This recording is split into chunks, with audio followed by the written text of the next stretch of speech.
Hello hello hello. Good morning, good afternoon और good evening. आप दुनिया में जहां कहीं भी हैं और देख रहे हैं हमारा शो चैनल 20 विद आलिया, आप सबको अपने शो में वेलकम करते हैं। और आज हमारे शो में हमारे साथ शामिल हो रहे हैं अंकुश भंडारी जी। ये सेकंड टाइम है अपीयर हो रहे हैं हमारे शो में। और अंकुश भंडारी आईटी से जुड़े हुए एक ऐसे व्यक्ति हैं, एक ऐसे इंसान हैं जो कि इंडिया पाकिस्तान के वाले से बहुत गहरी नजर रखते हैं और को ऑथर हैं 2 बुक्स के। Ankush Bhandari ji, thank you so much for joining my show once again.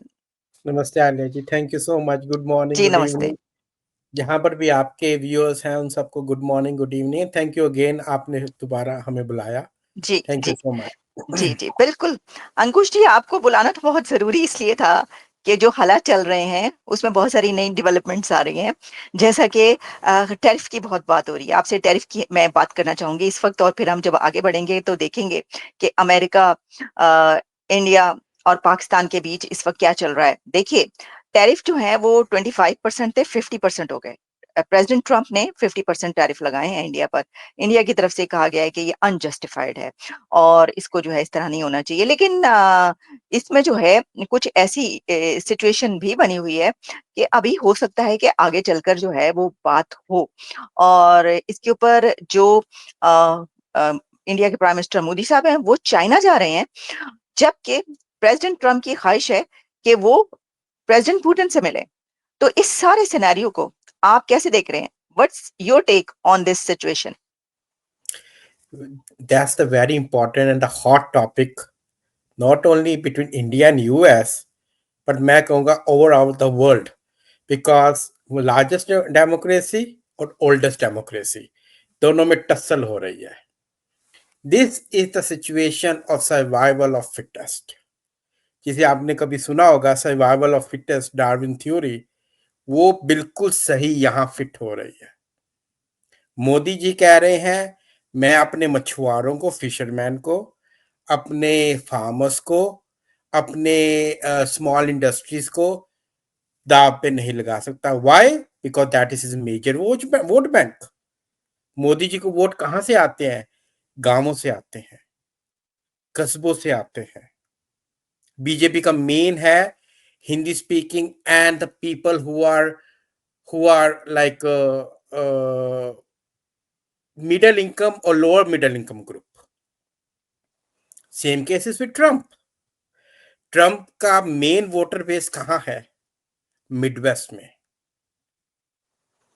अगर आप देखो main cities, Chicago, New York, LA, San Francisco, you can name any city, he don't win any over there. Where he wins? From the rural areas, from the farmers, from the lower peasants area. पहले 25% लगाए। ये अगर आपने देखा हो, if you see the sequence which happened, Pahalgam, उसके बाद JD Vance ने कहा हमें कुछ नहीं लेना इंडिया पाकिस्तान से। नेक्स्ट डे ऑपरेशन सिंदूर, May 7। उसके बाद प्रेसिडेंट ट्रंप ने कहा कि मैंने सीज फायर करवा दी, और उससे पहले सीज फायर हुई। फिर प्रेसिडेंट ट्रंप ने कहा मैंने सीज फायर करा दी। उसके बाद आपने देखा होगा कि टैरिफ की दोनों में बात चल रही थी। हर 2-4 दिनों बाद आता था, India and US are on talking terms, India and US are talking. I think if I am not wrong, 5 to 6 rounds of talk हुए। पीयूष गोयल जो कॉमर्स मिनिस्टर हैं इंडिया के, he was here almost 2-3 times. तो ये सोचने वाली बात है, because president Trump being a businessman, he runs the country as a business, right. उन्होंने कहा कि $41 बिलियन हम इंपोर्ट करते हैं, और 84-85 बिलियन डॉलर, सॉरी, $41 बिलियन हम एक्सपोर्ट करते हैं, और 82-83-84 बिलियन डॉलर इंडिया हमें बेचता है। तो ये बहुत ज़्यादा डेफिशिएंट है, ऑलमोस्ट डबल। हमें इसको कम करना है।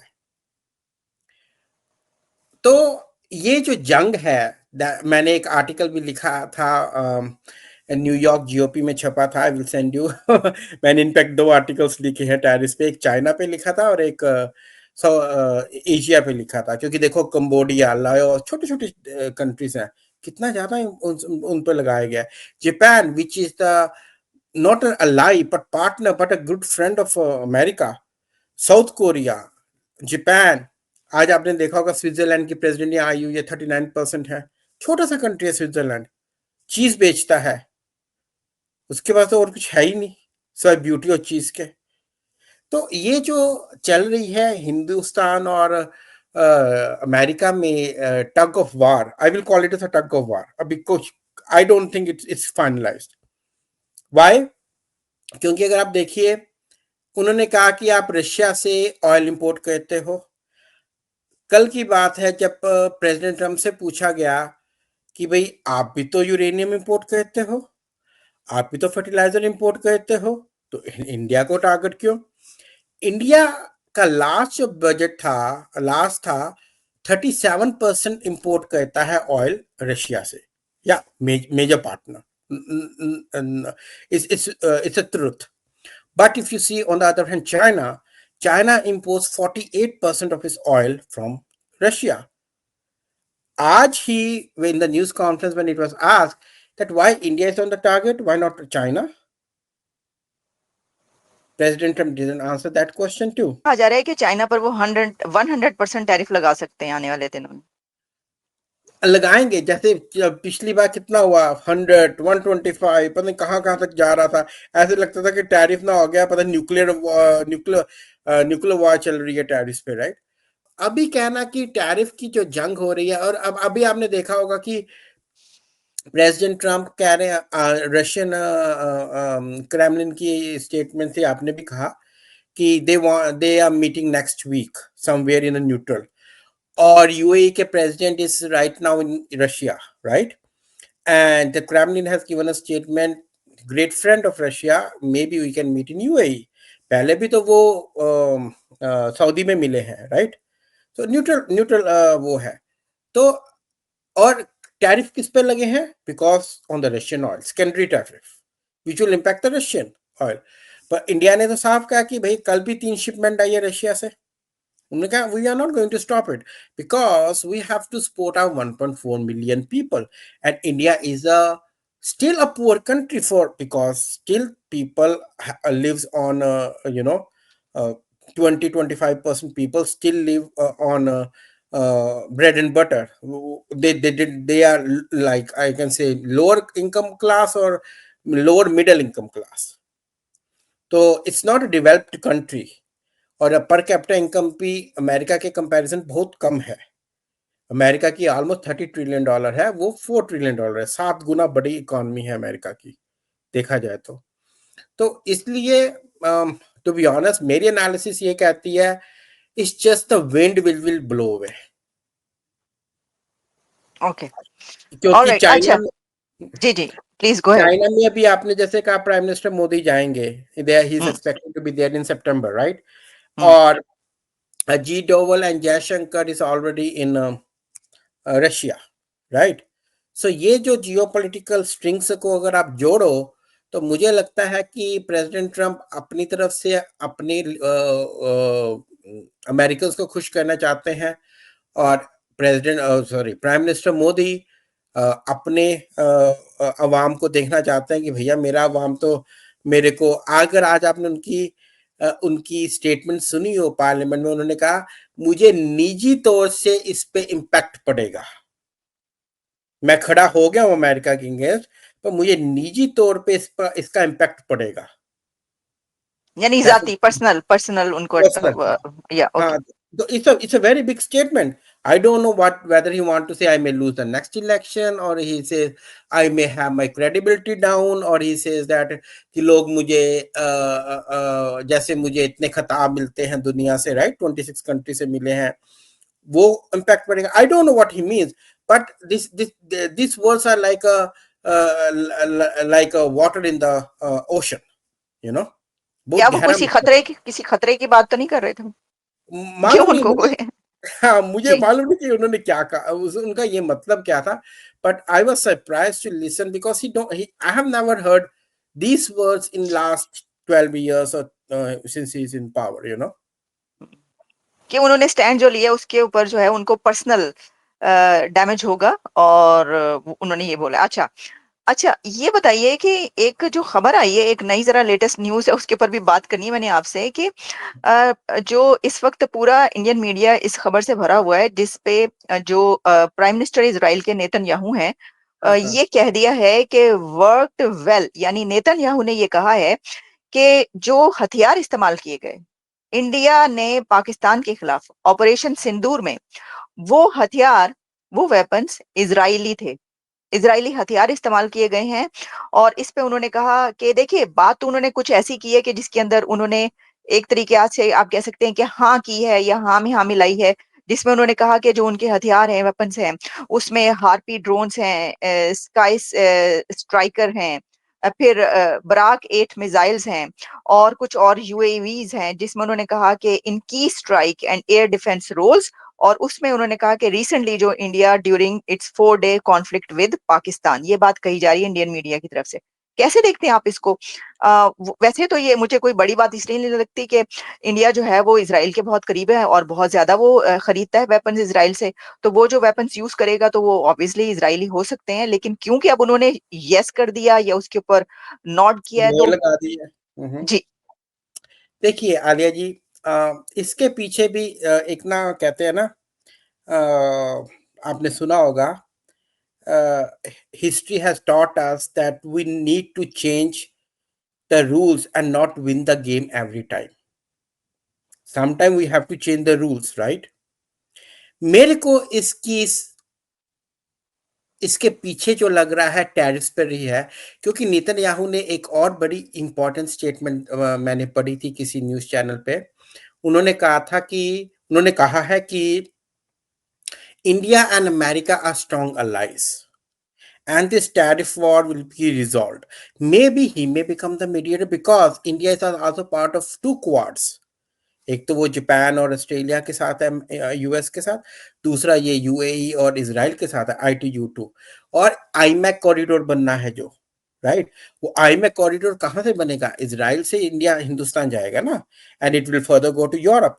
And whose brain child is that? It's the American brain child कि आईमैक बनाओ, हिंदुस्तान को मिडल ईस्ट के साथ और यूरोप के साथ जोड़ो, ताकि हमारी जो डिस्टेंस रह जाए, क्योंकि यूरोप से आसान है अमेरिका सामान पहुंचाना, राइट। तो मेरे को ऐसे लगता है इसके पीछे they are multiple theories which I think is going on and multiple reasons. पहली तो ये है कि he want to say that don't get panic, India and US are still, and maybe he may be a mediator or Israel can become a mediator because India has good relation. और दूसरी, uh, जिसे कहते हैं ना कि everybody knows that everybody wants Gaza conflict now to over, right? वो चाहते हैं कि इजराइल में भी शांति हो, जो उनके 50-55 होस्टेजेस हैं वापस आए, और गाजा में भी मतलब कि फूड और सब कुछ जाए जाए। बट जिसे कहते हैं ना कि इट्स टू अर्ली टू से, क्योंकि लेकिन इसमें नेतन्याहू। ये भी है ना, भंडारी जी, इसमें ये भी है ना कि पाकिस्तान अगर इसको माइंड करता है, यानी वो कैसे कर सकता है, इसकी वजह ये है कि पाकिस्तान तो रिकग्नाइज ही नहीं करता इसराइल को, इसराइल से ताल्लुकात ही नहीं है, रिलेशन ही नहीं है, जबकि इंडिया इसराइल के रिलेशंस तो आपको पता ही है। और फिर जंग के दौरान उसमें ये कहा गया कि जो पाकिस्तान ने वेपन्स यूज किए उसमें चाइना बेस्ड, चाइना के जो मेड इन चाइना भी थे, तो जो उसका अलाई है वो उसके कर रहा है। तो क्या ये एक बड़ी ऐसी बात है या इससे कोई रिलेशंस पे असर पड़ सकता है पाकिस्तान के और इसराइल के, जबकि है ही नहीं कोई रिलेशन? नहीं, देखिए पहली बात तो ये कि इंडिया ने पहली बार इजरायली वेपन्स यूज नहीं किए हैं पाकिस्तान के अगेंस्ट। 71 वॉर में भी हुए थे, 99 की कारगिल वॉर में भी हुए थे, जब यूएस ने मना कर दिया था कि we are not going to give you the location, GPS नहीं देंगे, India don't have the GPS at the time, they make it later. Israel step in and say we will give you the pictures from the satellites and show कहां पर वो पहाड़ों पे बैठे हुए हैं। और उन्होंने वेपन्स भी दिए, आर्टिलरी भी दी। और उसके बाद जब से प्राइम मिनिस्टर मोदी आए हैं 2017 के बाद, relation is on the big curve, ऊपर ऊपर जा रहे हैं इसराइल और इंडिया के। और पाकिस्तान को भी ये मालूम है कि, to be honest with you, आजकल ऐसे हो गया है कि पाकिस्तान को डिस्कस करना हिंदुस्तान में समझा जाता है wastage of time. I will be honest with you. Okay. वो कहते हैं कि डिस्कस करना है तो 3 कंट्रीज के बारे में करो, यूरोपियन यूनियन, चाइना, अमेरिका, बस। हमें अच्छा। इनसे कैसे रिलेशंस बनाने हैं, इनसे कैसे आगे निकलना है, इनसे कैसे टेक्नोलॉजी ट्रांसफर होनी है, इनसे कैसे we have people to people contact. क्योंकि देखिए, जिसे कहते हैं ना, आपने भी सुना होगा, snitches land in ditches, right? वो हाल हुआ है पाकिस्तान का। They snitch and now they are in ditch. लेकिन इंडियन मीडिया तो पाकिस्तानी खबरों से भरा पड़ा है, यानी बहुत ज्यादा बात होती है। हर इंडियन मीडिया को उठा के देख लें, वो वो तो। टीआरपी, आम जी। बंदे से बात करो, या अगर आपने एक्सटर्नल अफेयर मिनिस्ट्री की भी कमेंट सुने हो, ठीक है हाँ, ना, मिनिस्ट्रीज, हाँ, मिनिस्ट्रीज जो है उसके ऊपर बात नहीं करती, लेकिन जो मीडिया है, इंडिया का मीडिया तो वो अब खास टीआरपी तौर है। पर, स्पेशली आफ्टर ये जो वॉर हुई है, इसमें तो सिंदूर, मीडिया ऑपरेशन बात ही सिंदूर, सिर्फ पाकिस्तान और इंडिया पे करता है। ऑपरेशन सिंदूर वो टीआरपी है। वो उसमें मैं कहूंगा नहीं, क्योंकि उनको they have to earn the money and pay and make the payments of their employees, तो वो टीआरपी है। पर आम अगर जनता, अगर मैं आपसे यहाँ अमेरिका में भी अगर जैसे हमारी कभी डिस्कशन होती है या न्यूज चैनल्स पे, या वैसे कभी we met each other on the parties and all though, we जी। Never discuss about Pakistan because this is a gone case, it's a gone case. तो आपके वही क्वेश्चन है कि भाई बेंजामिन नेतन्याहू ने ये क्यों कहा। तीसरा रीजन मुझे ये लगता है that he has told Hamas and all its enemies like Iran, Hamas, Hezbollah, जितने भी उसके हैं, कि see Israeli weapons are so strong that they can also penetrate into nuclear country like Pakistan. आप अच्छा। समझ रहे हो मेरे हम्म। हिसाब से, because these are the words which carries many meaning and send multiple messages. Okay. तो ये भी है कि आईमैक हम वापस लेके आएंगे, इंडिया I2U2 का मेंबर है, अमेरिका के साथ कोई पंगा नहीं है, हम रिजॉल्व कर देंगे। ये भी हो सकता है कि उन्होंने ये स्टेटमेंट दिया कि ये 25% टैरिफ इज इज ओके, मतलब कि I will not say okay, but उन्होंने कहा था कि we worked very well, that's what the thing he said in operation Sindoor. But उन्होंने साथ में ये भी कहा कि भैया कि मिलिट्री हार्डवेयर जो $2.9 बिलियन का यू सॉरी इंडिया ने लिया है, वो अब काम आ रहा है, ठीक है ना। तो अगर उनकी एक और स्टेटमेंट देखो जो एनडीटीवी ने लिखी, let me read out some excerpts from there. India will never compromise on the interest of its farmers, livestock rearers, and fishermen, brothers and sisters. I know personally and I have to pay a heavy price for this. ये जब prime minister Modi ने ये कहा है, तो उस पे Netanyahu ने भी, I think he also praised that this was this was the thing that Prime Minister Modi is a true statesman and a true country, who thinks only for his country. तो इससे आपको ये देखो कि it sends a very strong message to the world that that other dignitaries, other state leaders, world leaders, other statesmen also collaborate with the Indian Prime Minister, saying that he is standing for his own country. ये है कि ये कहा जा रहा है कि पहले तो कुछ अर्सा पहले तक तो यही सिचुएशन थी पाकिस्तान में, लेकिन इस वक्त जो है वो बहुत एक काफी बेहतर सिचुएशन इसलिए नजर आ रही है कि बार बार जो है, आपको पता है कि फील्ड मार्शल दोबारा अमेरिका बुला लिया गया है उनको, और दोबारा से वो एक है कॉन्फ्रेंस है, उसमें शिरकत करने के लिए यहाँ पर आ रहे हैं। और अमेरिका के साथ देखिए कितने अच्छे रिलेशंस हैं, कि कहा यह जा रहा है कि अमेरिका पाकिस्तान को प्रेफर कर रहा है इंडिया के ऊपर, जैसा कि कभी सोचा ही नहीं जा सकता था ऐसा। तो पहले तो कभी, हाँ, हमेशा अलाई हुआ करता था पाकिस्तान, लेकिन अब तो देखिए, आप जो कह रहे हैं कि नहीं बिल्कुल वो तो अब तो डिच, लेकिन मुझे लगता है कि ये हालात उससे थोड़े उलट नहीं हुए आजकल। 100%, 100% ये यू टर्न है।